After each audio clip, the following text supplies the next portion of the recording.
बेनो क'क्राझारनि माने बड'लेण्डनि मुम्बाइ सिटी होनोब्ला बेखौनो बुंजानो जाजायो दा क'क्राझारखौ। ओरै गिदिर गिदिर बिल्डिं दङ। दा आङो अभारब्रिज फ्लाइअभारनि खाथियाव दङ। लोगोफोर खुलुमबाय। दिनैनि गोदान भिडिअ नोंथांमोनखौ फिन खनसे बरायहरनाय जाहैबाय। लोगोफोर बिराद मेंदोंमोन, बेनि थाखायनो भिडिअ बानायनो हायाखैसै।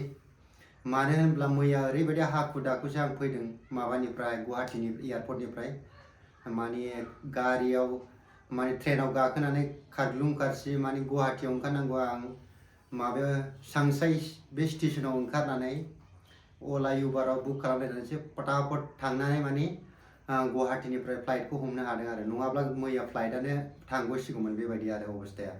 ओरैबायदि दिगदार जादों मैया माबानियाव ट्रेभेल खालामनायाव। आरो हरसे थाल्ला उन्दुनोबो मोनाखै नालाय। फ्लाइटआवथ' उन्दुनो बोरै जिरायनायाव दुइ घन्टानि उनाव माने 2 घन्टानि उनाव बेंगलरनिफ्राय पुनेआव सफैदों। ओमफ्राय गुवाहाटीनिफ्राय जेब्ला बेंगलराव फैबाय 3 घन्टाजोंनो माने बेंगलराव सहैबाय। बेबायदि 2 घन्टा 3 घन्टानि गेजेराव फ्लाइट गाखोबाय थानायखि गेजेराव उन्दुनोनो मोनखायाखै आरो। ओरैबायदि खस्थ' जादों। फुङाव सफैनानै जेब्ला माबायो बिराद मेंदों आरोना। ओमफ्राय सानसे थाल्ला एसे रेस्ट खालामबाय। दा नोंथांमोनजों एसे सावरायनो सानबाय आरो। दा थांनाय 15 दिन न'आव थाहैदोंमोन आङो। दा 15 दिनाव थांनानै ओरैबायदि माने गावनि जोनोम जायगा नालाय गोबावजों खनसे थांब्ला ओरैबायदि मोजां मोनहैयो माने फैफिननो बालायलायो आरो जोंनि हालोदा बेबायदिनो मा खालामनो ना। आरो जोंनि क'क्राझार बायदि सुबिदा गोनां आङो इन्डियायाव जेरावबो थादोंब्लाबो बेबायदि जायगा नुफेराखै आरो मोननायबो नङा खोमा। जानाय लोंनाय दै बायदिसिना जेसेबांखि जोंनि जायगायाव एभेलेबेल जेखि मोना मानो बेदर दाउदर जानो होन माया होन माने एकदम बिराद पारफेक्ट बिराद मोजां आरोना। ओंखायनो जों हमेशा बावनो हाया गावनि जोनोम जायगाखौ। दस्रा जेरावखि जाया जों बेरायबाय थेवब्लाबो माने बेनिफ्राय साबसिन जायगाखौनो जों नुवाखै आरो। सोरबा जाय बिथांमोना बेरायदों बिसोरबो मोनथिगोन माने गुबुन जायगानि जानाय थानाय बारहावाफ्रा माबायदि, जोंनि क'क्राझारनि बारहावाया माबायदि ना। दा बे 15 दिननि गेजेराव आङो क'क्राझाराव एनि टाइम थांबाय थानाय जायो, बेरायबाय थानाय जायो। खाथिथार नालाय जोंना 10-15 मिनिटावनो थांलाय फैलाय टाउनाव थांनाय फैनाय जाबाय थायो। गोबां मानसिजों लोगो मोनो। माने टाउनाथ' गोबां माने डेभेलपमेन्ट जायाखै नङा जाबाय। माने न' बिल्डिं माबा माबि लामाफोरखौ नुनानै जों डेभेलपमेन्ट जानायखौ नुनो मोनो। माखासे गोबां श'रुमफोरबो फैबाय जोंनाव। नाथाय श'रुमफोराव थांबा नुयो बांद्राय मानसिफोर जाया बायदि मानोना जोंनाव माने फैसा थाखा खामायनाय मानाय सर्सेस फैनाया बबेनिफ्राय फैगोन बेफोरबायदि आम पाब्लिकनि थाखाय एसेबां लामा गैया। बेनि थाखायनो जों मलफ्राव बाजार गिदिर गिदिरफ्राव सिङाव हाबोबा नुनो मोनो कि मानसिफोरा बिराद खम जायो आरोना। बाखि जायगानि बायदि जेरै दा पुनाफ्राव जों थाङोब्ला बेलासि समफ्राव बा बहायबाफोर ओरैबायदि भिर जायो मानसिफ्रा माने नों ओरैबायदि भिर जायोना बेयाव मानसिफोर एरखेलायनो टाइम माबा जायगाखौनो मोनलायलाया आरोना। दा जोंनि जायगायाव पपुलेसना बिराद खम, ओंखायनो माखासे आर्निंआबो बिराद खम जायो आरोना। बेनि गेजेरावनो माखासे गोबां खोथाफोरबो जों खोनानो मोन्दों कि जोंनि क'क्राझार टाउनाव जायफोरा माने गिदिर गिदिर बिल्डिं लुदों माने माखासे एसे हाइ लेभेलनि मानसिफ्रासो गोजान गोजान जायगायाव बेरायनानै बैफोरबायदिनि लाक्जारियास लाइफखौ थांनानै थानो लुबैयो। आरो जायफोरा एसे एनै साख्रि मावनानै एसे फैसा मोनो बिसोर माने मोजां न' बां बानायनानै माने थानो लुबैयो नालाय। दा बेफोरबायदि थानो लुबैनाय मानायजों आरो माखासे गावनि एटिटिउड माने गावनि गोनांखौ दं, फैसा थाखा दं देखायनो थाखाय जोंनि माखासे मानसिफ्रा गोबां गिदिर गिदिर न' बां लुदों, बिल्डिं लुदों। ओमफ्राय जोंबो गोबाव समनिफ्राय एखमबा थाङोब्ला नुयो कि बारे एथ' गिदिर गिदिर बिल्डिंफोर नुबाय, जोंबो लुनो हानायमोनब्ला बेबायदि सानो आरो। नाथाय जों माखासे फाइनान्सियेल जाय केलकुलेसन खालामोना बेखौ नायोबा ओरैबायदि गिनो ओंखारो कि माने उनाव जों जुदि लनफोर लानानैबाबो न' लुयोबा बेखौ सालायहैनो हागोन ना हाया, बे एसेल' फैसाजों मेनेज खालामहैनो हाया, बे एसेल' फैसाजों मेनेज खालामनो हागोन ना हाया बेखौ साननानै जों माने फावसायफिनो आरो। दा जों खोनानोबो मोन्दों गोबां जोंनि टाउननि मानसिफ्रा जि मोजां मोजां न' लुदों। ओमफ्राय न' लुनाया जुदि हाजोबाबा बेयाव गोबां माने गाज्रि नुयो नालाय। सोरनिफ्रायबा फैसा लाबाय, लन लानायाथ' अलरेडि थाखायो, बेनि गेजेरजोंबो लनजों जाजोबाबा मालायफोरनाव फैसा लाबाय माबाबाय, बिदिनो खनथुम खनथाम न'फोरखौ लुबाय। उनाव माने ओरैजायनिबो लन दानबाय, सर्सेसआबो खम जाबाय। बेफोरनि थाखायनो मा जायो, माखासे जोंनि सेलारियाव मोननाय फैसाफ्राबो जा एसे खामायो बिसोरबो गासैबो बेयावनो थांजोबो। बेनि थाखायनो जोंनाव माखासे गोबां खोनानो मोन्दों कि बेबायदि न' लुनानै फैसा थाखानि थाखायनो न'खराव दावराव जानाय, बिसि फिसायजों दावराव जानाय, सोरबा खारग्लुंलायनाय माबालायनाय बेबायदिनो हेन टेन गोबां बेबायदिनो दावराव दावसि खोनानो मोनो आरो।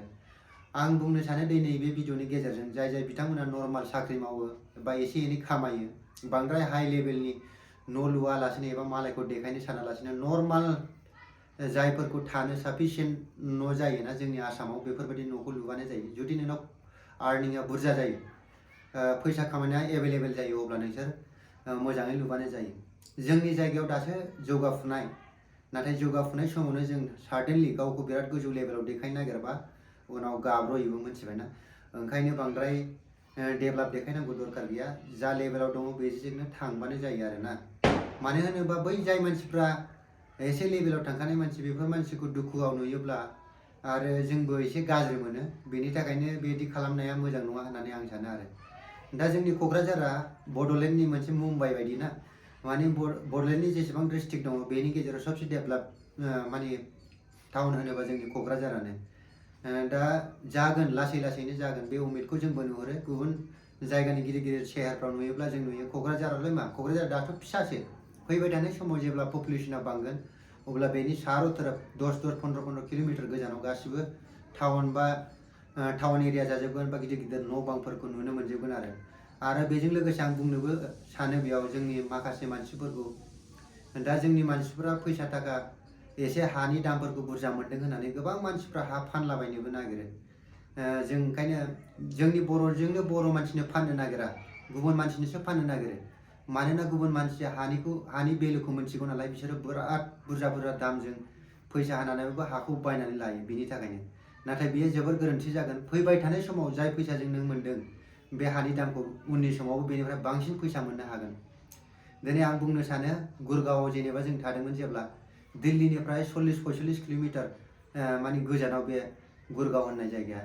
बै जायगायाव सानसे समाव 2 लाख 3 लाखनि हामोन, ओमफ्राय दिनै दा बेयाव 15 क'रसिम थांबाय।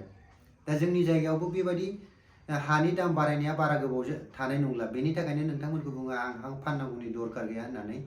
मानो होनबा दुखु मोनो आरो जोंनि जायगायावनो गुबुन जाथिनि मानसिफोरा देनां कब्जा खालामोब्ला, माने जोंनि सायावनो कामान खालामोबा माने एसे गोरोन्थि जागोन होननानै आं सानो। ओंखायनो हा बांफोरखौ एसे माने ज' दोनथुमनानै इयुननि समाव जुदि गोनांथार जायोब्ला एसे एनै गावनि लाइफनि थाखाय फानबायबायबाबो जेबो नङा, बेखौ आं सानो आरोना। जथ' हागौ जों दा दस्रानिफ्रायसो बायनानै लानो हानांगौ।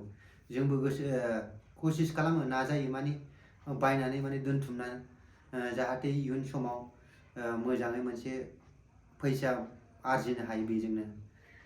दा आं बाराखौ मा होनो, आंबो एथ'ग्राम एक्सपार्ट नङा, नाथाय जों प्रेक्टिकेलि नुनानै एसे दुखु मोनो आरो आघात मोनो बेफोरबायदि मानसिफोरखौ खोनायोब्ला नुयोब्ला, मानोना ओंखायनो बेयाव रावबो गाज्रि मोननांगौ खोथा गैया। आं रावखौबो मोनथियाबो, जायखिजाया मानसिफोरनिफ्राय खोनानाय बाथ्राखौसो लानानै आं एसेबाबो सावरायनो लुबैदों आरो।